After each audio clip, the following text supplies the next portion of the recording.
नमस्कार विद्यार्थी मित्रांनो, मी सायनाथ गंदीगुडे. विद्यार्थी मित्रांनो, तुम्ही जर स्पर्धा परीक्षेची तयारी करत असाल तर या येणाऱ्या स्पर्धा परीक्षेमध्ये आपल्याला जनरल नॉलेज यासाठी एक महत्त्वाचा मुद्दा आहे, ते म्हणजे ब्रिक्स. तर ब्रिक्सचा अध्यक्षपद 2026ला भारताकडे आलेलं आहे. तर याबद्दल आज आपण सविस्तरपणे माहिती पाहणार आहोत. आता विद्यार्थी मित्रांनो, लक्षात घ्या, दिनांक 1 जानेवारी 2026 पासून भारताकडे ब्रिक्सचे अध्यक्षपद येणार आहे. आता लक्षात घ्या, 1 जानेवारी 2026 पासून ब्रिक्सचे अध्यक्षपद कोणाकडे आले तर भारताकडे आले. त्यानंतर आपल्याला दुसरं पाहायचं आहे, यामध्ये असंच आहे की 18वे ब्रिक्स शिखर संमेलन भारतात आयोजित केले जाणार आहे. म्हणजेच याचं अध्यक्षपद भारताकडे आल्यामुळं तर 18वे जे शिखर संमेलन आहे ते शिखर संमेलन कुठं आयोजित केलेलं आहे तर भारतामध्ये आयोजित केलेलं आहे.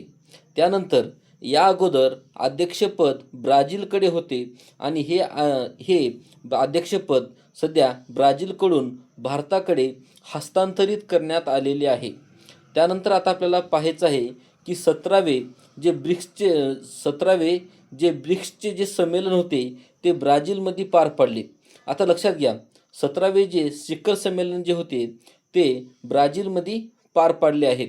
आणि ब्रिक्स या संघटनेची स्थापना, लक्षात घ्या, ब्रिक्स या संघटनेची स्थापना इसवी सन 2006 मध्ये झालेली आहे.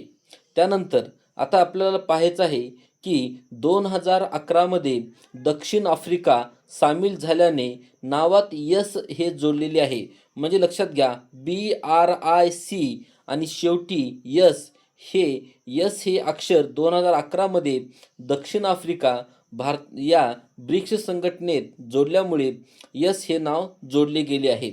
यानंतर आता सध्याचे ब्रिक्स या संघटनेचे सध्याचे जर सदस्य जर विचार केलं तर एकूण आहेत 11 देश आणि यामध्ये जागतिक वाटा आहे, जागतिक GDPच्या सुमारे 45% पेक्षा अधिक जागतिक वाटा यामध्ये आहे. यानंतर आता आपल्याला पाहायचं आहे, जागतिक लोकसंख्येच्या एकूण 50% पेक्षा अधिक जागतिक लोकसंख्येच्या एकूण 50% पेक्षा अधिक लोकसंख्या या ब्रिक्स देशाकडे आहे. तर विद्यार्थी मित्रांनो, कोणत्याही येणाऱ्या आगामी परीक्षेमध्ये, स्पर्धा परीक्षेमध्ये हा जो मुद्दा आहे अतिशय महत्त्वाचा आहे. म्हणून तुम्ही ब्रिक्सचा अध्यक्षपद आणि याबद्दल सविस्तर माहिती आवर्जून पाहावे ही विनंती. धन्यवाद.